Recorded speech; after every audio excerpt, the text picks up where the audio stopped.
तो पुण्यात्माओं, कबीर परमेश्वर के बिना इस जीव का मोक्ष नहीं हो सकता। कहते हैं गोरख से ज्ञानी घणे ये सुख दे जति जिहान, सीता सी बहु भारिया ये संत दूरी अस्थान। गुरु बिन काहू न पाया ज्ञाना, जो थो था वो छड़े किसाना। गुरु बिन वेद पढ़े जो प्राणी, समझे न सार रहे अज्ञानी। अब पूर्ण गुरु, अब सतगुरु क्यों कहना पड़ा? नहीं तो गुरु ही काफी होता है। सतगुरु इसलिए कहना पड़ा परमात्मा ने क्योंकि यहां झूठे गुरुओं की कमी नहीं। काल तक की साधना बताने वाले गुरु बहुत हैं और काल से भी भ्रमित ज्ञान बताने वाले गुरु बहुत हैं, लेकिन सतगुरु इसलिए कहना पड़ा जो इन सब के ज्ञान को फेल करे और शास्त्र अनुकूल साधना पर दृढ़ करे, वो सतगुरु कहलाता है। जब ये प्राणी प्रेरित होकर के परमात्मा प्राप्ति के लिए चल पड़ता है, इसको जैसा भी कोई संत मिल जाता है, स्वयं ज्ञान ना होने से ये उसी प्रकार साधना पर दृढ़ हो जाता है। एक सोभरी नामक ऋषि थे, सोभरी, और वो परमात्मा की तरफ में संत के पास गए। उस संत ने जैसी उसको तपस्या साधना बताई, वो दृढ़ होकर लग गए। उन्होंने कहते हैं कि जल में खड़ा होकर के तपस्या की। बाल ब्रह्मचारी था, शादी भी नहीं कराई थी, और एक दरिया में जाकर के वहां तपस्या की बहुत दिनों तक, 10-12 वर्ष तक। वो वहां फिर क्या देखने लगा, कुछ दिन के बाद एक मगरमच्छ था और उस मगरमच्छ की काफी संतान थी। तो वो मगरमच्छ के पोते पोती, दोते दोती, वो उस मगरमच्छ के आसपास प्यार से घूमती थी और अपनी दूम से उस मगरमच्छ को प्यार देती थी, लाड करते थे। जैसे पोते पोती को दादा दादी की छाती पर लौट जा, कदे उसकी कंधे पर बैठ जा, बैठे गए, तो इस तरह वो प्यार देती थी और वो मगरमच्छ उनसे बड़ा प्रसन्न रहता था, खुशी मनाता था। अब उस सोवरी ऋषि के मन में यह प्रेरणा होगी, मैं शादी करवाऊं और ब्याह करवा के मेरा पोते पोती हो और उन पोते पोतिया में दोता दोतियों के साथ ऐसे ही लाड लडाऊं। अब वह छोड़ भक्ति और निकला जलमत बार। कहां पहुंचा? मानधाता राजा के पास गया।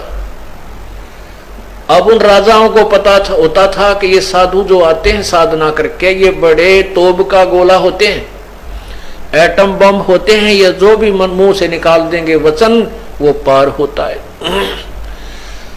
अब वो सोबरी ऋषि तपस्या करके उसका शरीर भी वृद्ध हो रहा, काफी वर्ष हो गए थे, और हाड़ सारे दिखे, बूढ़ी सी शकल, बाल बढ़ रहे।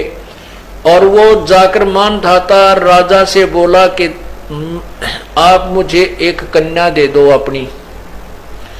अपनी लड़की मेरे से ब्याह दो। मानधाता के 50 लड़की थी। अब राजा बड़ी असमंजस में फंस गया, जब नाटू तो शराप देगा, अरे से बूढ़े बूढ़े के अपनी जवान लड़की ने ब्याह हो, मेरा कैसा मूर्ख नहीं, बताइए क्या करूं, ये भगवान बड़ा फंसा। तो उसने सोच समझ के एक उत्तर दिया कि ऋषि जी, हमारा एक नियम है और ये विधान भी बताता है कि मैं अपनी तरफ से किसी लड़की को विवश नहीं कर सकता किसी के साथ शादी करने के लिए। यदि वो लड़की स्वयं पसंद करें, कोई भी लड़की आपको पसंद करे तो मुझे ऐतराज नहीं। अब राजा ने बेरा था, इसे बूढ़े ने कौन लड़की पसंद करेगी? तो ऋषि बोला, जी मुझे मंजूर है, अगर ये आपकी कन्या मुझे पसंद करे तो मेरे से शादी कर लेगी। तो राजा बड़ा प्रसन्न हुआ, भाई ठीक है, कटा टंटा, लड़की कोई पसंद करेगी नहीं और यह बला टल जाएगी। उसने, क्योंकि उन लड़कियों को एक बड़े महल में रहती थी, वहां पर एक नपुंसक व्यक्ति जो हिजड़ा बोलते हैं, उनको ड्यूटी पर उनके गेट कीपर रखा जाता था। तो उसने उस नौकर को बुलाया राजा ने और कहा कि ऋषि जी को लड़कियों के महल में ले जाओ और ये जो भी लड़की इनको पसंद करेगी इसके साथ उसकी शादी कर दी जाएगी।